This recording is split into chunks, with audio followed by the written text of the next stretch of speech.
जय हिंद। अविनाश झा उर्फ बुद्धिनाथ झा आरटीआई कार्यकर्ता सह पत्रकार, जिसकी 2021 में अपहरण कर हत्या कर दी गई थी, उसकी बात मैं आज करने जा रहा हूं। इसलिए करने जा रहा हूं कि उनका जो काम था इस समाज के उन्हीं चीजों को खत्म करने की कोशिश उनकी भी थी, प्रयास उनकी भी थी, जिन चीजों को आज हम और कुछ और कार्यकर्ता कर रहे हैं। मैं बात करने जा रहा हूं अविनाश झा उर्फ बुद्धिनाथ झा की हत्याकांड पे। कोर्ट ने बिहार पुलिस पर बड़े सवाल खड़े किए हैं। कोर्ट ने जब बिहार पुलिस से पूछा तो बिहार पुलिस का कहना है कि अपहरण और हत्या के बाद केस दर्ज कर लिया गया है और केस दर्ज होने के बाद उस पर अभी भी जांच चल रही है और जांच अभी भी अधूरी है। जरा ये बताए बिहार की पुलिस प्रशासन कि 4 सालों तक अगर आप किसी चीज को ढंग से जांच नहीं कर पा रहे हैं तो फिर आप ये यूनिफॉर्म क्यों पहने? कोर्ट ने इस पे भी सवाल खड़े किए हैं। कोर्ट ने यह भी कहा है कि अगर जांच अभी तक अधूरी है और 4 सालों से जांच चल रही है तो इसमें हो सकता है कि पुलिस प्रशासन किसी को बचाने की कोशिश कर रही हो या कुछ महत्वपूर्ण साक्ष्य छुपाने की कोशिश कर रही हो, या हो सकता है कोर्ट का जो कहना है कि इतने दिनों में अगर अभी तक जांच चल रही है तो इतने दिनों में बहुत से वैसे साक्ष्य है जिसका मिलना भी मुश्किल हो सकता है, खत्म कर दिया जाए। तो इसमें कहीं ना कहीं प्रशासन की भी लिपापोती है। अगर प्रशासन की लिपापोती नहीं है तो 4 साल क्यों लगे और अभी भी जांच अधूरी क्यों है?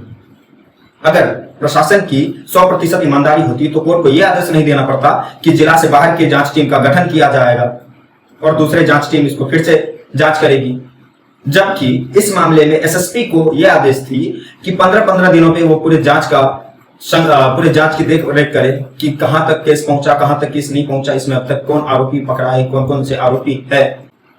उतना ही नहीं, ऐसा नहीं है कि सिर्फ केस दर्ज होने के बाद प्रशासन अपने काम में लगे। मृतक के परिजन के द्वारा प्रशासन को पूरा साथ दिया गया, पूरा फुल कॉपरेशन मिला उनके परिवार की तरफ से। इलेक्ट्रॉनिक बहुत से सबूत देने की दी गई, जिसमें कि कॉल डिटेल्स, कॉल रिकॉर्डिंग और भी बहुत से इलेक्ट्रॉनिक सबूत जो थे प्रशासन को दी गई, ताकि इसमें जो आरोपी है और मुख्य आरोपी है वो प्रशासन की नजर से ना बच पाए और उचित कार्रवाई हो। क्योंकि जिस तरीके से घटना थी वो कोई छोटी मोटी घटना नहीं थी और किसी की भी जान बहुत कीमती होती है। और समझिए किसी के घर का छोटा बेटा हो, उस घर का चिराग हो, उस परिजन पे क्या बीतती है। इतना ही नहीं, कोर्ट का यह भी कहना है कि जब 164 के बयान में कुछ लोगों के जब नाम बताए गए तो क्या उस लोगों से पुलिस प्रशासन ने पूछताछ किया? क्या उन लोगों के कॉल डिटेल चेक किए गए? क्या उन लोगों की कॉल रिकॉर्डिंग्स निकाली गई? अगर निकाली गई तो क्या नतीजा है?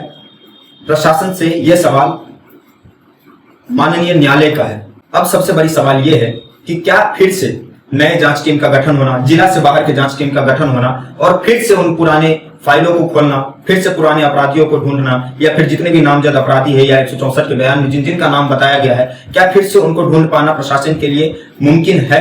क्या अविनाश झा के परिजन को न्याय मिलेगा? वो भाई जो आज 4 साल से अपने छोटे भाई को न्याय दिलाने के लिए दर दर भटक रहा है, वो बड़ा भाई, उनके बड़े भाई का नाम त्रिलोकनाथ झा है, जो आज भी बेनीपट्टी में कई ऐसे गैर कानूनी अस्पताल या सरकार की कमियों को आज भी दिखाकर लोगों की जन सेवा कर रहे हैं। क्या वैसे भाई को न्याय मिल पाएगा? क्या जो माता पिता आस लगाए बैठे अपने बेटा को खोने के बाद, क्या वो आस पूरा होगा कि मेरे बेटे को न्याय मिल पाए? अगर आज अविनाश झा खुद अगर बयान दे पाता तो वो भी कहता कि न्याय में देर लगी है, लेकिन माननीय न्यायालय ने वापस से इस केस में जान डाला है।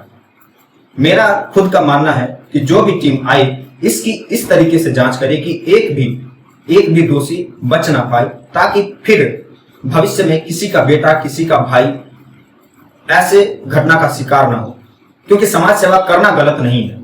और पत्रकार सह आरटीआई कार्यकर्ता अविनाश झा उर्फ बुद्धिनाथ झा कम उम्र में जिस तरीके से बेनीपट्टी की एक कमियों को दिखाकर एक गैर कानूनी अस्पतालों के खिलाफ आवाज उठाना, सरकारी अस्पताल, सरकारी व्यवस्थाओं पर आवाज उठाना जो गलत तरीके से चल रही थी, क्या उस अविनाश झा को 4 साल बाद फिर से न्याय मिलने की आस जग रही है?